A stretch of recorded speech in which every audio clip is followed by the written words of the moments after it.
Em nome do Pai, e do Filho, e do Espírito Santo. Amém.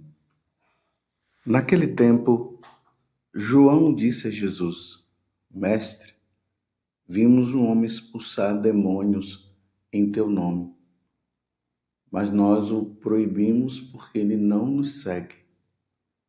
Jesus disse: Não o proibais, pois ninguém faz milagres em meu nome para depois falar mal de mim. Que não é contra nós, é a nosso favor. Palavra da salvação, glória a vós, Senhor. Meus irmãos e minhas irmãs, estamos no Evangelho de São Marcos, capítulo 9, do versículo 38 a 40. Lembrando também que hoje nós celebramos a memória facultativa de Santa Rita de Cássia, tão conhecida no meio de nós, ela que rezou tanto pela conversão do esposo e obteve a conversão do esposo, e depois rezou pela conversão dos filhos, percebendo que os filhos poderiam se perder. Ela pediu a Jesus que, se fosse para eles se perderem, que ele os levasse logo. E realmente, instigado os dois filhos, porque o pai havia morrido assassinado. Santa Rita de Cássia não contou para os filhos dela o que havia acontecido, como ocorreu a morte do pai. Mas uma pessoa depois foi contar e exigia dos dois filhos a vingança. E Santa Rita de Cássia, sabendo disso, ela pediu a Jesus que, se fosse para os filhos vingarem a morte do pai, que ele os levasse. E os dois filhos foram acometidos de uma doença e acabaram morrendo. E aí Santa Rita viu que a vontade de Deus havia se realizado, e dessa forma os filhos, em vez de perderem a salvação, obtiveram a salvação.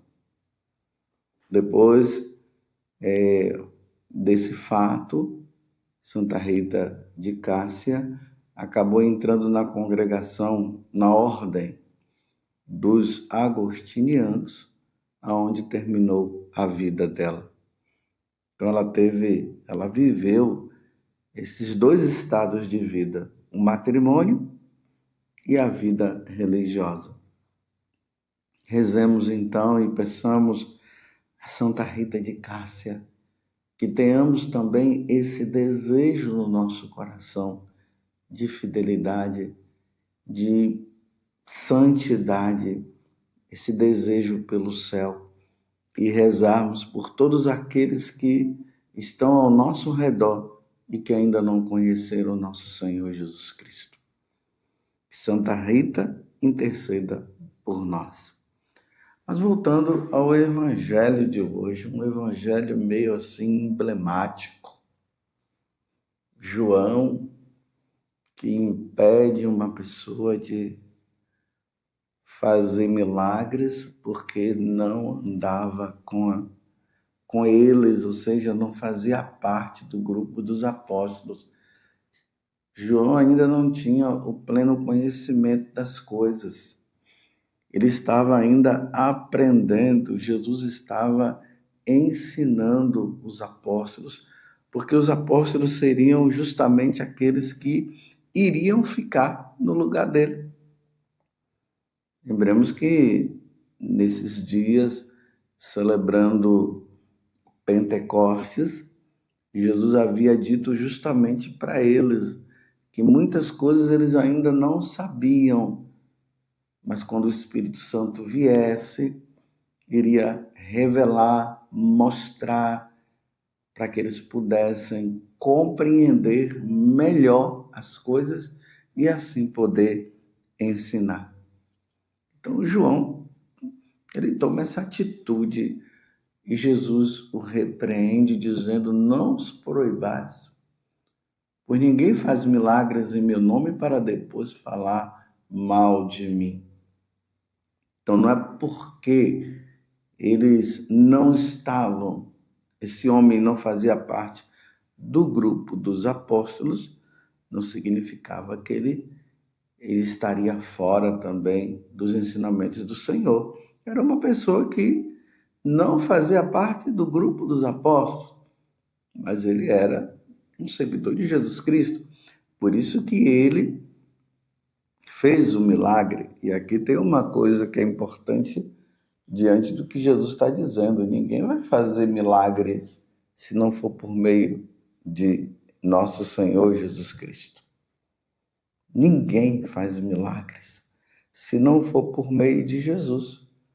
Nós vemos aí muitos charlatões aí enganando, mentindo, contratando pessoas para que as pessoas possam chegar lá e dizer que houve milagres e depois ela ganha uma certa quantia de dinheiro.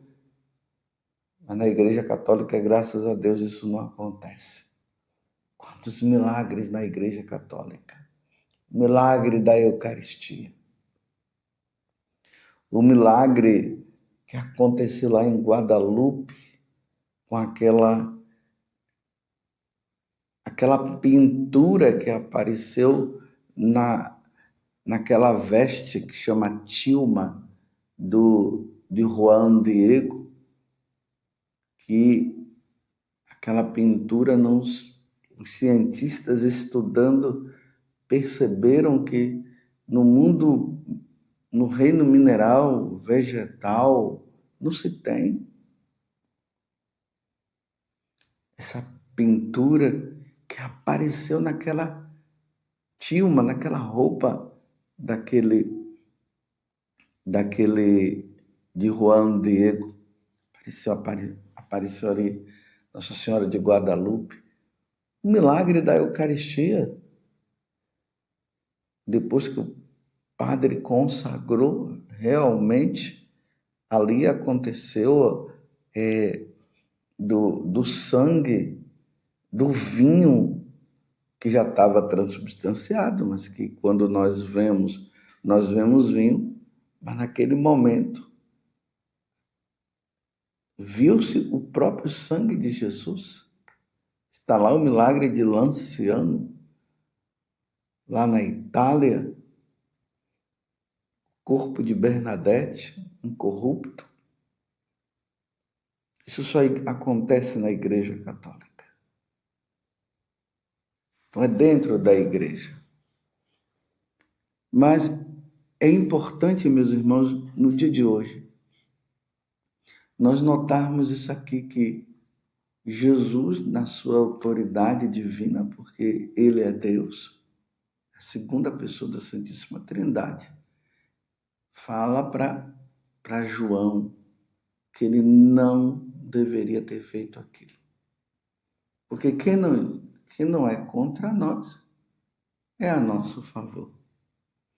É a autoridade de Jesus que ele usa para que João, que ainda não entendia muito bem as coisas, pudesse compreender. A Igreja Católica, e é muito importante que vocês entendam isso que eu vou falar agora, para que nós possamos não viver incorrendo em erros. Nós estamos dentro da Igreja Católica, mas vivemos através de erros. Cada um vai interpretando as coisas a partir da sua própria visão. E isso foi uma das grandes heresias que Martim Lutero trouxe. É só você chegar lá e interpretar a lei do jeito que você quiser, e a partir daquele momento, o próprio Deus vai falar no seu coração. E é por isso que tem muita gente que vive dizendo: Jesus falou no meu coração, Jesus falou no meu coração, e muitas vezes são coisas que vão contra o que nosso Senhor ensinou. e nós não podemos errar. É por isso que a Igreja Católica ela tem 3 colunas. E essas 3 colunas, elas são importantes para nós permanecermos na Igreja Católica, para nós não abandonarmos a Igreja Católica e para que nós não possamos incorrer em erros como Martim Lutero incorreu e aí levou muitas pessoas também a errar. E quais são essas colunas da igreja? Ou os pilares da igreja? São 3.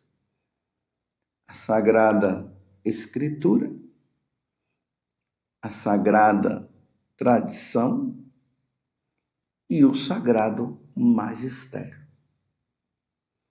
Esses 3 pilares ou essas 3 colunas, elas são importantes para que nós não caiamos em erros. É por isso que eu estou repetindo, para que isso fique no seu coração. Então, o que é, então, a Sagrada Escritura, esse primeiro pilar? Pode ser também, eu estou falando assim, mas pode ser que não esteja na ordem, né? Mas não tem problema. Então, a Sagrada Escritura. A Sagrada Escritura, nós já conhecemos, você conhece. A Bíblia. A Bíblia, que é formada por 72 livros.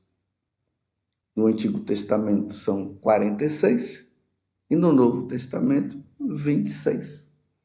E ali narra tudo aquilo que Deus revelou, preparando o povo para receber nosso Senhor Jesus Cristo.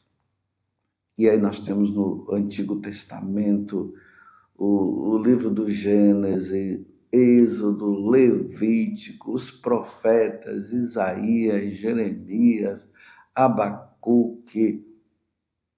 Nós temos os Salmos, os Provérbios, o livro do Eclesiástico, o livro do Eclesiastes. E aí nós vamos para o Novo Testamento, nós temos os 4 evangelistas, Mateus, Marcos, Lucas e João, que narram a vida de nosso Senhor Jesus Cristo. Aí já temos também os Atos dos Apóstolos, escrito também por São Lucas. Claro, isso tudo por revelação divina, não foi uma coisa escrita assim da cabeça deles, foi por revelação divina. E aí temos também as cartas de São Paulo, a carta de São Tiago, as 3 cartas de São João, temos o livro do Apocalipse e assim por diante, que é a Sagrada Escritura. Mas nós temos também a Sagrada Tradição. O que seria a Sagrada Tradição? A Sagrada Tradição é tudo aquilo que a Igreja, através dos apóstolos, dos santos padres, através dos concílios, escreveu e que não está na Sagrada Escritura.